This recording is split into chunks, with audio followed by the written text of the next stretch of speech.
नमस्कार, आप देख रहे हैं ग्राउंड रिपोर्टर्स। मैं हूं आपके साथ ऋतु तिवारी पोखरियाल। बुलेटिन की शुरुआत करेंगे इस वक्त की बड़ी खबर के साथ, जहां कई कार्यक्रमों में शामिल होंगे सीएम योगी आदित्यनाथ। होमगार्ड दिवस के कार्यक्रम में शामिल होंगे सीएम। इसके साथ ही विधानसभा सत्र की कार्यवाही में भी शामिल होंगे सीएम। तो आज विधानसभा सत्र का दूसरा दिन है। अनुपूरक बजट पर सदन में चर्चा होगी। शाम 5 बजे प्रबुद्ध सम्मेलन को संबोधित भी करेंगे सीएम योगी आदित्यनाथ। तो आज क्या कुछ तमाम कार्यक्रम प्रदेश के मुखिया का रहने वाला है, वो आपको बता रहे हैं। कई कार्यक्रमों में हिस्सा लेंगे सीएम योगी आदित्यनाथ। और अधिक जानकारी के साथ अश्विनी द्विवेदी हमारे संवाददाता हमारे साथ जुड़ चुके हैं। अश्विनी, क्या कुछ जानकारी आज सीएम योगी आदित्यनाथ के पूरे कार्यक्रम को लेकर? बिल्कुल, मुख्यमंत्री योगी आदित्यनाथ के आज कई महत्वपूर्ण कार्यक्रम लगे हुए, जिसमें सबसे पहला कार्यक्रम 9:45 बजे के आसपास है, जिसमें मुख्यमंत्री जो होमगार्ड दिवस है उस कार्यक्रम में शिरकत करेंगे। इस दौरान तमाम होमगार्ड से जुड़े, विभाग से जुड़े आला अधिकारी, चाहे डीजी की बात करें, चाहे तमाम अन्य अधिकारी, वो मौजूद रहेंगे। इस दौरान जो होमगार्ड साहसी काम करते हैं उनको मुख्यमंत्री की ओर से सम्मानित भी किया जाएगा। उसके बाद 10 बजे के आसपास मुख्यमंत्री का कार्यक्रम है, जिसमें आज बाबा साहब भीमराव अम्बेडकर की पुण्यतिथि है। तो ऐसे पर में वहां पर उनकी प्रतिमा पर जाएंगे, मुख्यमंत्री वहां पर पुष्पांजलि अर्पित करेंगे। साथ ही साथ एक अन्य कार्यक्रम होगा जिसमें उसमें शिरकत करेंगे। 11 बजे मुख्यमंत्री जो शीतकालीन सत्र चल रहा है वहां उसमें शामिल होने के लिए पहुंचेंगे। अनिश्चित तौर पर शीतकालीन सत्र में रहेंगे। उसके बाद शाम को 5 बजे एक बड़ा कार्यक्रम होने वाला है, जिसमें कहीं ना कहीं भारतीय जनता पार्टी की जो रणनीति है वो दिखाई देगी। क्योंकि मुख्यमंत्री योगी आदित्यनाथ शाम 5 बजे जो कार्यक्रम होना है वो प्रबुद्ध जन कार्यक्रम होना है, और उसमें मुख्यमंत्री योगी आदित्यनाथ शिरकत करेंगे। आज उत्तर प्रदेश की राजधानी लखनऊ वासियों के लिए आज बड़ी जो सौगातों का पिटारा खुलने जा रहा है। लमसम 1813 करोड़ की 200 से ज्यादा परियोजनाओं का लोकार्पण शिलान्यास मुख्यमंत्री के द्वारा किया जाएगा। इससे पहले भी देखा गया, जैसे जैसे निकाय चुनाव पास में आ रहा है, मुख्यमंत्री योगी आदित्यनाथ जो नगर निगम वाले जिले हैं उनका दौरा लगातार कर रहे हैं, उन पर फोकस कर रहे हैं। उत्तर प्रदेश में मौजूदा समय में इस समय अगर बात करें 17 नगर निगम है, और 17 में से लमसम 8 से 9 नगर निगम वाले जिलों का दौरा मुख्यमंत्री के योगी कर चुके हैं। इससे पहले भी देखा गया वो अयोध्या, गोरखपुर, झांसी, प्रयागराज, गाजियाबाद, मेरठ, अलीगढ़, फिरोजाबाद समेत तमाम जिलों के दौरा कर चुके हैं। निश्चित तौर पर आज लखनऊ की बारी है, और जिस भी जिले में मुख्यमंत्री जा रहे थे वहां की जनता के लिए सौगातों का पिटारा खोल के आ रहे थे। तो निश्चित तौर पर आज उत्तर प्रदेश की राजधानी के लखनऊ वासियों के लिए यह मौका होगा जब उनके लिए पिटारा खुलेगा। चुनाव से ठीक पहले इस तरीके से करोड़ों रुपए की सौगात देना, कहीं ना कहीं जनता भी इस पर फोकस करती है। और जब चुनाव होता है, जब वोट होते हैं, तो निश्चित तौर पर जनता इस चीज को याद रखती है कि उनकी सरकार ने उनके साथ क्या किया, उनके लिए कौन कौन सी सौगात दी। इस समय मुख्यमंत्री लगातार जहां भी दौरा कर रहे हैं वहां पर ट्रिपल इंजन की सरकार का जिक्र कर रहे हैं, यानी कि केंद्र सरकार, यानी उत्तर प्रदेश सरकार, और अब जो नगर निकाय में है उसमें भी भाजपा की सरकार हो। निश्चित तौर पर इसको लेकर के भारतीय जनता पार्टी पूरी रणनीतिक तौर पर तैयार हो चुकी है। लगातार देखा जा रहा है कि मुख्यमंत्री योगी आदित्यनाथ हो या फिर दोनों डिप्टी सीएम हो या प्रदेश भाजपा प्रदेश अध्यक्ष भूपेंद्र चौधरी हो, लगातार जिलों के दौरे कर रहे हैं रणनीतिक तौर पर। हालांकि ये अभी अघोषित रूप से चुनावी प्रचार शुरू हो रहा है, लेकिन दूसरी पार्टियां की बात करें, दूसरी पार्टियां अभी जो उपचुनाव में व्यस्त थी और जो उपचुनाव नहीं लड़ी थी वो कहीं ना कहीं अपने दफ्तर में बैठ के राजनीति कर रही थी। लेकिन भारतीय जनता पार्टी लगातार जमीन पर काम कर रही है, और इसी का जब फायदा होता है, जब वोट पड़ते हैं तो जनता इन चीजों को याद रखती है कि चुनाव से पहले कौन उनके बीच आया था, और चुनाव के टाइम तो सभी पार्टियां जाती हैं। निश्चित तौर पर आज के जो मुख्यमंत्री के कार्यक्रम है, सभी कार्यक्रम बेहद महत्वपूर्ण है, और सुबह से लेकर शाम तक मुख्यमंत्री के कई व्यस्त कार्यक्रम है आज। जी बिल्कुल अश्विनी। और अश्विनी, इसके साथ ही साथ जिन परियोजनाओं का आप जिक्र कर रहे हैं उनमें क्या कुछ शामिल हो सकता है? क्योंकि आज सबकी नजर होगी कि आखिर लखनऊ में जिस तरह से सीएम योगी आदित्यनाथ ये प्रबुद्ध जन सम्मेलन कर रहे हैं, इस सम्मेलन में क्या कुछ घोषणाएं कर सकते हैं, किस तरह का ऐलान कर सकते हैं सीएम? इसके साथ ही साथ प्रबुद्ध जन सम्मेलन में कौन कौन से सेक्टर के लोग शामिल होंगे और कितनी संख्या में कितने लोग शामिल होने वाले हैं? क्या कुछ पूरा कार्यक्रम रहने वाला है? बिल्कुल, अगर बात करें प्रबुद्ध जन सम्मेलन की, तो एक कहीं ना कहीं मुख्यमंत्री जिस भी जिले में जा रहे हैं वहां पर इस तरह का कार्यक्रम कर रहे हैं। जो वरिष्ठ लोग होते हैं जिले के, जो समृद्ध लोग होते हैं, शक्तिशाली लोग होते हैं, उनको इस सम्मेलन में बुलाया जाता है, और कहीं ना कहीं वही चुनाव की दूर जो दशा होती है, दिशा वो तय करते हैं। निश्चित तौर पर मुख्यमंत्री जब जाते हैं तो उनसे बातचीत करते हैं, उनका संबोधन करते हैं, और कहीं ना कहीं उत्तर प्रदेश की सरकार ने उनके हितों के लिए, यानी कि जनता के हितों के लिए कौन कौन से कदम उठाए, पिछले 5 सालों में कौन कौन से ऐसे काम काम किए गए कि जनता ने उनको फिर से चुना। जो विश्वास 2022 विधानसभा चुनाव में दिखाई दिया था, फिर से वही विश्वास जनता दिखाए, ऐसा आग्रह करेंगे। निश्चित तौर पर बड़ा सम्मेलन लखनऊ में होने जा रहा है, हजारों की संख्या में लोग जुटने जा रहे हैं और इस दौरान 18,000 करोड़ से ज्यादा की, माफ कीजिए, 1800 करोड़ से ज्यादा की परियोजना है, उनका लोकार्पण शिलान्यास मुख्यमंत्री के द्वारा किया जाएगा। ये परियोजनाएं लखनऊ के ज्यादातर जो शहरी क्षेत्र है वहां पर लागू हो रही हैं और ये जो परियोजनाएं जब लागू होंगी निश्चित तौर पर तो जो नगर निकाय चुनाव होना, नगर निगम चुनाव होना लखनऊ में, उसमें भी इसका फायदा भारतीय जनता पार्टी को मिलेगा। निश्चित तौर पर अभी भी इसके बाद भी मुख्यमंत्री के जो नगर निगम वाले जिले जो बचे हैं, जहां का दौरा नहीं हुआ, लगातार वहां के दौरे जारी रहेंगे। अगले कुछ दिनों में जो 17 नगर निगम उत्तर प्रदेश के अंदर है, सभी जिलों का दौरा मुख्यमंत्री के द्वारा किया जाएगा और हर जिले में बड़ी सौगातें वहां की जनता को देकर के मुख्यमंत्री आएंगे। जी बहुत बहुत शुक्रिया तमाम जानकारियों को साझा करने के लिए। बढ़ेंगे आगे। आज बाबा साहेब भीमराव अंबेडकर का परिनिर्वाण दिवस है। परिनिर्वाण दिवस पर बीएसपी कार्यालय में कार्यक्रम रखा गया है। बीएसपी सुप्रीमो मायावती ने बाबा साहेब को श्रद्धांजलि दी। बाबा साहेब की प्रतिमा पर मायावती ने पुष्प अर्पित किए। सतीश चंद्र मिश्रा भी साथ रहे मौजूद। तो बाबा साहेब परिनिर्वाण दिवस है उनका और परिनिर्वाण दिवस पर बीएसपी कार्यालय में कार्यक्रम रखा गया। तो बीएसपी सुप्रीमो मायावती ने बाबा साहेब को श्रद्धांजलि दी और देखिए अपने ट्विटर हैंडल से भी बीएसपी सुप्रीमो मायावती ने ट्वीट किया, भीमराव अंबेडकर को परिनिर्वाण दिवस का नमन किया। बाबा साहेब ने समतामूलक संविधान दिया है, भारत का नाम देश दुनिया में रोशन किया। देश बाबा साहेब का सदा आभारी रहेगा। संविधान के हिसाब से काम होता तो परेशानी से मुक्ति, काफी मुसीबतों से हमें मुक्ति मिलती। वहीं गरीबों की चिंता ही बाबा साहिब की सच्ची श्रद्धांजलि है। और ये तस्वीर जहां बाबा साहिब को पुष्प अर्पित करती हुई बीएसपी सुप्रीमो मायावती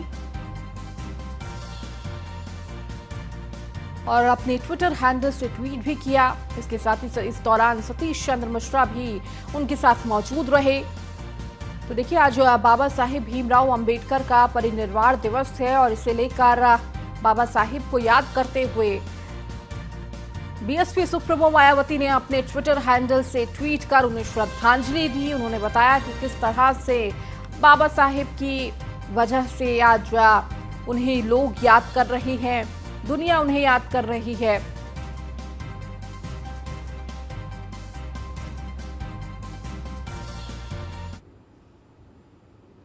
2 साल में 9 फ्लाईओवर की सौगात मिलने जा रही है। शहरवासियों को 2 साल में मिलेंगे 9 फ्लाईओवर की सौगात। तो लखनऊ वासियों को फ्लाईओवर के लिए सेतु निगम ने तैयार किया है प्रस्ताव। तो काम शुरू करने के लिए शासन से 580 करोड़ के बजट का इंतजार है। तो सेतु निगम ने खर्च का एस्टिमेट बनाकर लोक निर्माण और शासन को स्वीकृति के लिए भेजा है। तो काम शुरू करने के लिए शासन से 580 करोड़ के बजट का इंतजार है।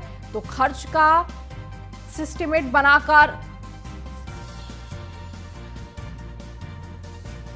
बनाकर इसे भेजा गया है शासन को। तो 2 साल में 9 फ्लाईओवर की सौगात दी जाएगी। तो शहर वासियों को 2 साल में करीब 9 फ्लाईओवर की सौगात मिलने जा रही है। और फ्लाईओवर के लिए सेतु निगम ने अपना प्रस्ताव भी तैयार कर लिया है। काम शुरू करने के लिए शासन से 580 करोड़ के बजट का इंतजार है। तो खर्च का एस्टिमेटम बनाकर लोक निर्माण विभाग और शासन को स्वीकृत के लिए भेजा है।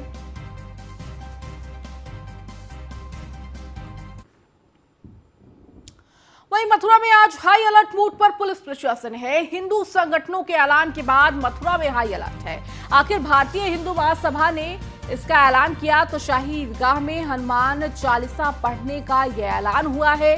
श्री कृष्ण जन्मभूमि के गर्भगृह में पाठ का ऐलान प्रशासन ने पूरे शहर में लगा रखी है धारा 144। तो सुरक्षा के चलते भारी संख्या में पुलिस फोर्स तैनात किया गया है। तो शहर में ड्रोन कैमरे से निगरानी रखी जा रही है। तो शाही ईदगाह में हनुमान चालीसा पढ़ने का ऐलान किया गया। तो श्री कृष्ण जन्मभूमि गर्भगृह में ये हनुमान चालीसा पाठ का ऐलान किया गया है। तो वहीं प्रशासन ने पूरे शहर में धारा 144 लागू कर दी गई है। सुरक्षा के चलते भारी संख्या में पुलिस फोर्स तैनात की गई है। शहर में ड्रोन कैमरे से निगरानी रखी जा रही है ताकि किसी भी तरह की कोई ऐसी घटना ना हो और हर चप्पे चप्पे पर नजर रखी जा सके। और जिस तरह से हिंदू संगठन द्वारा ये ऐलान किया गया, उसके बाद हाई अलर्ट मोड पर अभी पुलिस है। और आपको बता दें कि अखिल भारतीय हिंदू महासभा ने यह ऐलान किया है। हनुमान चालीसा पढ़ने का ये ऐलान हुआ है। तो शाही ईदगाह में हनुमान चालीसा पढ़ने का ऐलान हिंदू संगठन ने किया है और इसके बाद अब पूरा मथुरा जहां पर धारा 144 लागू की गई है, तो प्रशासन ने पूरे शहर में धारा 144 लगा दी है और चप्पे चप्पे पर पुलिस फोर्स तैनात है ताकि किसी भी तरह की कोई ऐसी घटना ना हो। और जिस तरह से ऐलान किया गया है उसको कहीं ना कहीं रोकने के लिए और कोई भी माहौल ना बिगड़े, इसके लिए पुलिस ने चप्पे चप्पे पर निगरानी के लिए देखिए ड्रोन भी लगाए गए हैं, पुलिस भी तैनात है और हर एक व्यक्ति की आने जाने वालों की चेकिंग की जा रही है। तो देखिए पुलिस की चप्पे चप्पे पर नजर है। सुरक्षा व्यवस्था बेहद पुख्ता की गई है। शांतिपूर्ण जो माहौल है उसे बिगाड़ा ना जा सके और पुलिस की तरफ से ये पूरी तैनाती इस वक्त है। तो पूरे शहर में धारा 144 लगा दी गई है। तो पूरा मामला जहां हिंदू संगठन ने शाही ईदगाह में हनुमान चालीसा पढ़ने का ऐलान किया और इसके बाद से ही पुलिस एक्शन मोड में आ गई है और इस वक्त पूरे शहर में धारा 144 जलाभिषेक करने आ रहे पुलिस हिरासत में कार्यकर्ता लिए गए हैं। मथुरा में आज हाई अलर्ट मोड पर पुलिस प्रशासन है। देखिए हर एक व्यक्ति की चेकिंग भी की जा रही है, जो भी इस दौरान आने जाने वालों पर कड़ी निगरानी रखी जा रही है, क्योंकि अखिल भारतीय हिंदू महासभा ने ऐलान किया कि शाही ईदगाह में हनुमान चालीसा पढ़ा जाएगा और इसी को लेकर श्री कृष्ण जन्मभूमि के गर्भगृह में पाठ का ऐलान किया गया और इसके बाद से ही प्रशासन ने पूरे शहर में धारा 144 लगा दी गई है। हमारे साथ मथुरा से हमारी संवाददाता गगन पंडित हमारे साथ जुड़ चुके हैं। गगन, अभी क्या जानकारी, क्या अपडेट इस वक्त? देखिए जिस तरीके से हिंदू महासभा ने हनुमान चालीसा का पाठ का ऐलान किया था, उसी के चलते जो लगातार पुलिस प्रशासन अलर्ट है। चप्पे चप्पे पुलिस बल मौजूद है। बता दें आपको कि ये बड़ी जानकारी है कि आगरा जिला प्रभारी सौरभ शर्मा गंगाजल चलाने श्री कृष्ण जन्मस्थान पर आए थे। उससे गंगाजल चलाने से पहले ही भूतगर्भ आए थे, पुलिस ने उन्हें गिरफ्तार कर लिया है। जी गगन, इसके साथ ही साथ सुरक्षा के किस तरह इंतजाम किए गए हैं? इसके साथ ही जिस तरह से अखिल भारतीय हिंदू महासभा ने हनुमान चालीसा के पाठ का ऐलान किया, उसके बाद से ही देखिए ये पूरा धारा 144 लगाई गई है पूरे शहर में।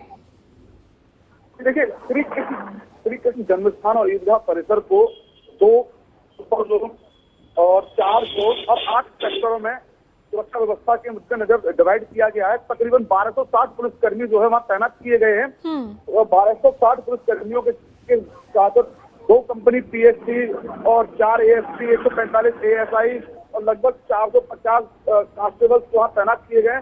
चप्पे पुलिस बल तैनात है। ड्रोन के माध्यम से, ड्रोन कैमरा के माध्यम से निगरानी रखी जा रही है। किसी भी असामाजिक तत्व के द्वारा किसी प्रकार का सांप्रदायिक व्यवहार खराब न हो, उसके चलते जो पुलिस प्रशासन सख्त नजर आ रहा है। जी ठीक है गगन, बहुत बहुत शुक्रिया इस जानकारी को देने के लिए। बढ़ेंगे आगे, बात अयोध्या की करेंगे, जहां पर विवादित ढांचा गिराने की 30वीं बरसी आज है। अयोध्या में पुलिस ने निकाला फ्लैग मार्च। तो चप्पे चप्पे पर भारी पुलिस फोर्स को तैनात किया गया है। जिले में प्रशासन ने लागू की है धारा 144। तो आपको बता दें कि आज जिस तरह से 30वीं बरसी है और इसे देखते हुए पुलिस प्रशासन अलर्ट मोड पर है। प्रशासन ने जिले में धारा 144 लागू कर दी है। तो विवादित ढांचा गिराने की ये 30वीं बरसी है और इसी को देखते हुए हर साल इस दिन पुलिस प्रशासन बेहद मुस्तैद और पूरे शहर को एक किले के तौर पर तब्दील कर दिया जाता है। धारा 144 लगा दी जाती है ताकि किसी भी तरह की कोई और ऐसी घटना ना हो या किसी के द्वारा कोई विरोध प्रदर्शन ना किया जाए। और इसी को देखते हुए विवादित ढांचा गिराने की 30वीं बरसी पर अयोध्या में पुलिस ने फ्लैग मार्च भी निकाला, तो चप्पे चप्पे पर भारी पुलिस फोर्स तैनात की गई है। तो जिले में प्रशासन ने धारा 144 लागू कर दिया है। तो विवादित ढांचा गिराने की 30वीं बरसी आज है और इसी मौके पर पुलिस प्रशासन की तरफ से पहले तो फ्लैग मार्च निकाला गया और धारा 144 पूरे जिले में और चप्पे चप्पे पर भारी पुलिस फोर्स तैनात की गई है। ड्रोन से भी नजर रखी जा रही है और हर आने जाने वालों पर ये नजर रखी जा रही है।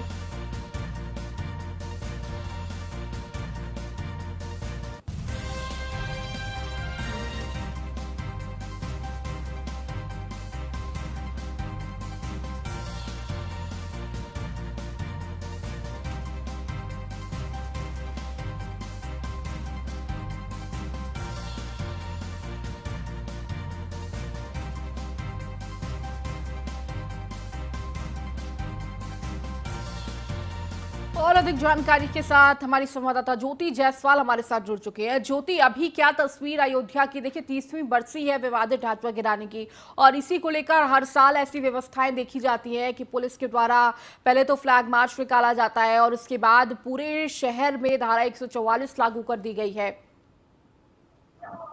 जी देखिए, आज से लगभग 30 साल पहले जो कि एक विवादित ढांचा था उसको 1000 कार सेवकों द्वारा गिराया जा चुका था। तो चूंकि अयोध्या को लेकर के प्रशासन हाई अलर्ट है कि किसी तरह की अप्रिय घटना न होने पाए। साफ तौर पर अयोध्या प्रशासन 2-3 दिन पहले से ही लगा हुआ है, चप्पे चप्पे पर नजर रखे हुए है और साथ ही साथ अगर बात करें तो अयोध्या के जितने भी एंट्री पॉइंट है खास तौर पर अयोध्या प्रशासन उस पर ध्यान दे रहा है। हर आने जाने वाले वाहनों की चेकिंग कर रहा है और साथ ही साथ बात करें तो अयोध्या प्रशासन 2-3 दिन पहले से ही सोशल मीडिया के हर प्लेटफॉर्म पर पैनी नजर बनाए हुए है। और साथ ही साथ अयोध्या की बात करें तो राम जन्मभूमि के आसपास की जितनी भी जगह है वहां पर भी अयोध्या प्रशासन हाई अलर्ट है, किसी भी तरह की अप्रिय घटना न होने पाए। क्योंकि जो दूसरे संप्रदाय के लोग हैं आज 6 दिसंबर को काला दिवस के रूप में मनाते हैं, तो कहीं ना कहीं किसी तरह की अयोध्या में अप्रिय घटना न होने पाए, किसी तरीके का जो आपसी सौहार्द है वो न बिगड़ने पाए, इसका अयोध्या प्रशासन खास तौर पर ध्यान दे रहा है। जी बिल्कुल। इसके साथ ही साथ ज्योति, देखिए अयोध्या में क्योंकि बड़ी संख्या में लोग भी बाहर से पहुंचते हैं, तो किस तरह से ये पूरी व्यवस्था लागू की जा रही है और इसके साथ ही साथ कब तक ये धारा 144 लागू रहेगी?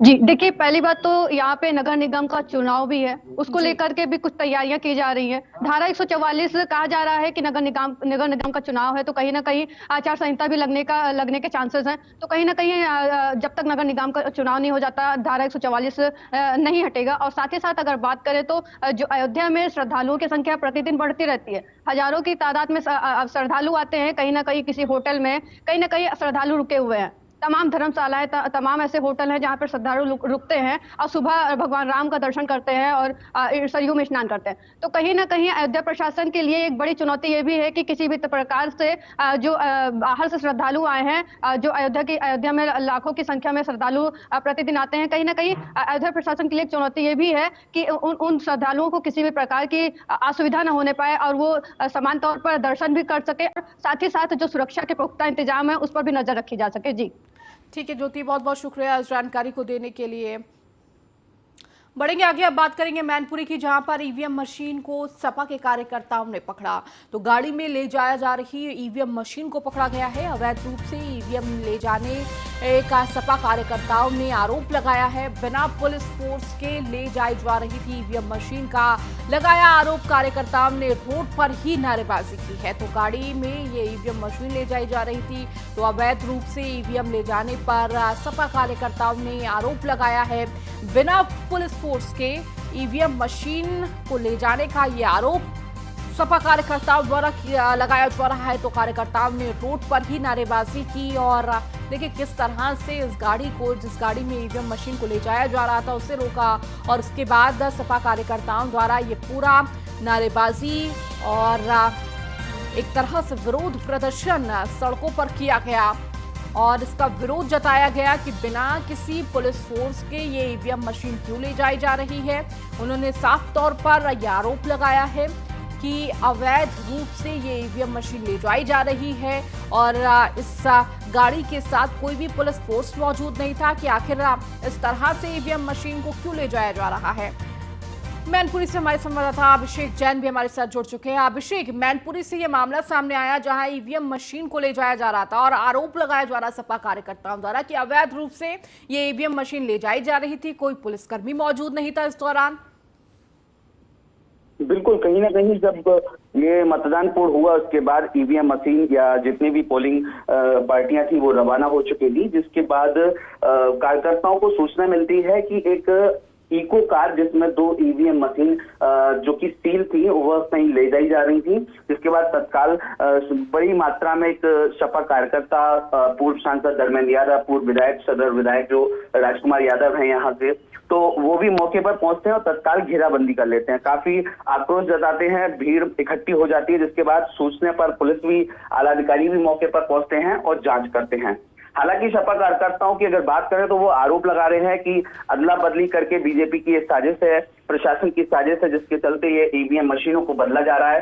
हालांकि आला अधिकारियों से अगर जब बात की गई तो उन्होंने साफ तौर पे कहा है कि ये जो ईवीएम मशीन गाड़ी में ले जाई जा रही थी ये रिजर्व वाली ईवीएम मशीन है, जिनको स्ट्रांग रूम के लिए पहुंचाया जा रहा था। जी बिल्कुल अभिषेक, इसके साथ ही साथ जब ये पूरा हंगामा हुआ उसके बाद प्रशासन की तरफ से क्या कुछ कार्रवाई की गई और इलेक्शन कमीशन की तरफ से भी कुछ जानकारी दी गई? बिल्कुल, जो पूर्व सांसद धर्मेंद्र यादव थे और सपा के कार्यकर्ता थे उनके द्वारा चुनाव आयोग को भी इसकी सूचना दी गई, ट्वीट भी किया गया। हालांकि अगर प्रशासन की बात करें तो प्रशासन भी मौके पर पहुंचा, अधिकारियों ने साफ तौर पर बताया कि ये रिजर्व वाली जो ईवीएम मशीन थी उनको ले जाया जा रहा था और जो पोल्ड वाली थी उनको स्ट्रांग रूम में पहुंचा दिया गया था, जिसके बाद समझाने बुझाने पर सभी कार्यकर्ता मान भी गए और वापस लौट भी गए। ठीक है अभिषेक, बहुत बहुत शुक्रिया इस जानकारी को देने के लिए। और अब खबर गोंडा से है, जहां भूमाफिया ने बेच डाली सरकारी जमीन। सरकारी जमीन खरीद फरोख्त में 9 मुलजिम तो 9 लोगों के खिलाफ कोतवाली नगर में केस दर्ज हुआ। कूटा रचित दस्तावेजों से बेची सरकारी जमीन भूमाफिया आनंद किशोर ने 8 लोगों को बेची जमीन, तो एसडीएम के आदेश पर लेखपाल ने दर्ज कराया ये पूरा मामला। तो 9 लोगों के खिलाफ कोतवाली में ये मामला दर्ज हुआ है। कूट रचित दस्तावेजों से बेची सरकारी जमीन, तो किस तरह से ये भूमाफिया ने सरकारी जमीन को ही बेच दिया। भूमाफिया आनंद किशोर ने ये 8 लोगों को ये जमीन बेची, तो एसडीएम के आदेश पर लेखपाल ने पूरा मामला दर्ज किया है। तो गोंडा का ये पूरा मामला है जहां भूमाफिया ने सरकारी जमीन को ही बेच दिया। तो सरकारी जमीन खरीद फरोख्त में 9 मुलजिम, 9 लोगों के खिलाफ कोतवाली नगर में ये केस दर्ज कराया गया है।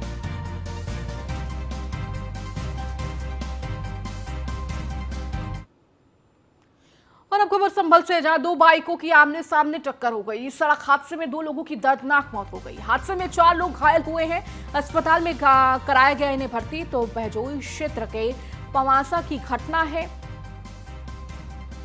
तो सड़क हादसे में 2 लोगों की दर्दनाक मौत हो गई, तो वहीं 4 लोग घायल बताए जा रहे हैं, जिन्हें अस्पताल में भर्ती कराया गया है।